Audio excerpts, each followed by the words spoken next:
Ummy's Tasty Hut.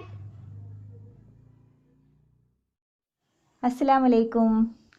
നമ്മളെല്ലാവരും തലേ ദിവസം രാത്രി തന്നെ ആലോചിച്ച് വെക്കുന്ന ഒരു കാര്യമാണ് രാവിലെ എന്താ ഉണ്ടാക്കുക എന്നുള്ളത്. ദോശക്കും ഇഡ്ലിക്കൊക്കെ ആണെങ്കിൽ നമ്മൾ തലേ ദിവസം തന്നെ അരച്ച് വെക്കും. അല്ലാത്തപ്പം എന്തായാലും ഒന്ന് പ്ലാൻ ചെയ്ത് വെക്കണമല്ലോ രാവിലെ എന്താ ഉണ്ടാക്കേണ്ടതെന്ന്. എല്ലാവർക്കും ഇഷ്ടം കുറച്ചുകൂടി എളുപ്പത്തിൽ ഉണ്ടാക്കാൻ പറ്റുന്നതും വെറൈറ്റി ആയിട്ടുള്ളതും പിന്നെ നല്ല ടേസ്റ്റി ആയിട്ടുള്ള റെസിപ്പീസാണ്. അതുപോലത്തെ ഒരു റെസിപ്പിയാണ് ഞാനിന്ന് കാണിക്കുന്നത്. ഗോതമ്പ് ദോശ നമ്മളെല്ലാവരും ഉണ്ടാക്കൂലേ? ഗോതമ്പ് ദോശ കുറച്ചുകൂടി വെറൈറ്റി ആയിട്ട് നല്ല ടേസ്റ്റി ആയിട്ട് ഉണ്ടാക്കിയാലോ? അപ്പോൾ നമുക്കത് എങ്ങനെയാണെന്ന് കണ്ടു നോക്കാം.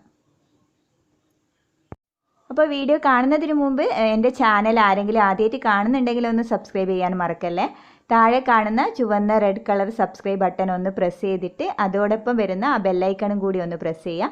എന്നിട്ട് അതിലുള്ള ഓൾ എന്ന ഓപ്ഷൻ സെലക്ട് ചെയ്യുക. അപ്പോൾ ഞാൻ പുതിയ വീഡിയോസൊക്കെ ഇടുമ്പോൾ അത് മിസ്സാവാതെ നിങ്ങൾക്ക് കാണാൻ പറ്റും.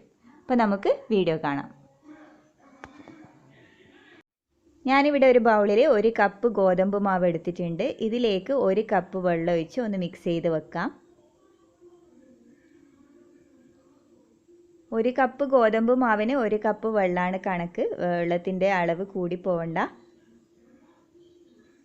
ജസ്റ്റ് ഒന്ന് മിക്സ് ചെയ്ത് വെച്ചാൽ മതി. ഇത് നമുക്ക് പിന്നീട് മിക്സിയിലൊന്ന് കറക്കി എടുക്കാനുള്ളതാണ്. അപ്പോൾ നന്നായി ഒന്ന് മിക്സ് ആയിക്കൊള്ളും.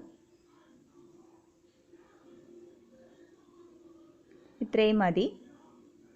ഇനി മിക്സിയുടെ വലിയ ജാറെടുത്ത് അതിലേക്ക് 1/2 കപ്പ് തേങ്ങ ഇട്ട് കൊടുക്കാം. പിന്നെ ഇതിലേക്ക് ഒരു മീഡിയം സൈസ് തക്കാളി കട്ട് ചെയ്തതും പിന്നെ 2 പച്ചമുളകും കൂടി ഇട്ട് കൊടുക്കാം. പിന്നെ ഒരു മുട്ട പൊട്ടിച്ചതും കൂടി ഒഴിച്ച് നമുക്കിത് നന്നായി ഒന്ന് അരച്ചെടുക്കണം.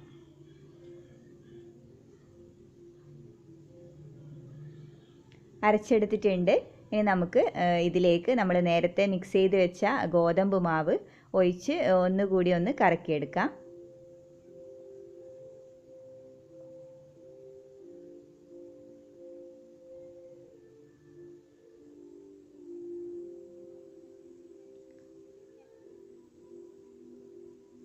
ഒന്ന് കറക്കിയെടുത്താൽ മതി, ഒന്ന് മിക്സായി കിട്ടാനാണിത്. ഇതിപ്പം റെഡി ആയിട്ടുണ്ട്. ഇനി നമുക്കിതൊരു ബൗളിലേക്ക് ഒഴിച്ചു കൊടുക്കാം.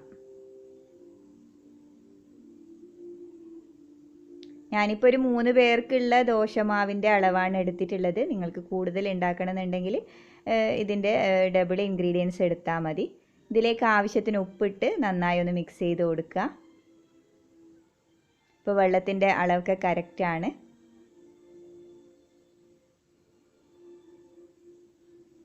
ഇനി നമുക്ക് ദോശ ചുട്ടെടുക്കാം. ഞാനിവിടെ ഒരു ദോശക്കല്ല് വെച്ച് കൊടുത്തിട്ടുണ്ട്. ഇതിലേക്ക് ഓയിൽ സ്പ്രെഡ് ചെയ്ത് കൊടുക്കാം.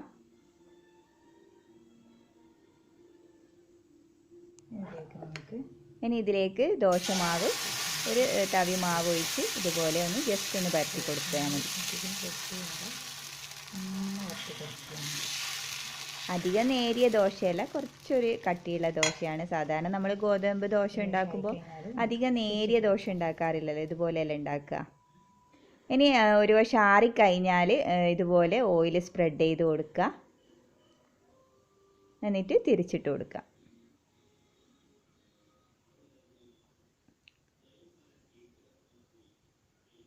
ഇതിപ്പോൾ റെഡി ആയിട്ടുണ്ട്.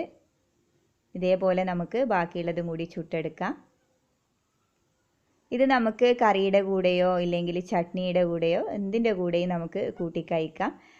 ചുവന്ന മുളക് ചേർത്ത ചട്നി പിന്നെ തക്കാളി ചട്നി ഇതൊക്കെ ഇതിൻ്റെ നല്ല കോമ്പിനേഷനാണ്. ചുവന്ന മുളക് ചേർത്ത ഒരു ചട്നിയുടെ റെസിപ്പി ഞാൻ മുമ്പ് അപ്ലോഡ് ചെയ്തിട്ടുണ്ട്. ആവശ്യമുള്ളവർക്ക് കണ്ടു നോക്കാം. അത് നല്ല കോമ്പിനേഷനാണ് ഈ ഗോതമ്പ് ദോശക്ക്. അപ്പോൾ എല്ലാവരും ഉണ്ടാക്കി നോക്കുക. വളരെ പെട്ടെന്ന് ഉണ്ടാക്കാൻ പറ്റുന്ന ഒരു ബ്രേക്ക്ഫാസ്റ്റ് റെസിപ്പിയാണിത്. നമ്മൾ അരിയൊക്കെ കുതിർക്കാത്ത സമയത്തൊക്കെ ചിലപ്പോൾ നമുക്ക് അരി കുതിർക്കാനൊക്കെ മറന്നു പോകില്ലേ, അങ്ങനെയൊക്കെ ഉള്ള സമയത്തൊക്കെ നമുക്ക് പെട്ടെന്ന് ഉണ്ടാക്കാം. കുട്ടികൾക്ക് നന്നായി ഇഷ്ടമാണ് ഈ ദോശ. അപ്പോൾ എല്ലാവരും ട്രൈ ചെയ്ത് നോക്കിയിട്ട് ഫീഡ്ബാക്ക് അറിയിക്കുക. നല്ലൊരു റെസിപ്പിയുമായി ഇൻഷാ അല്ലാഹ് കാണാം. താങ്ക്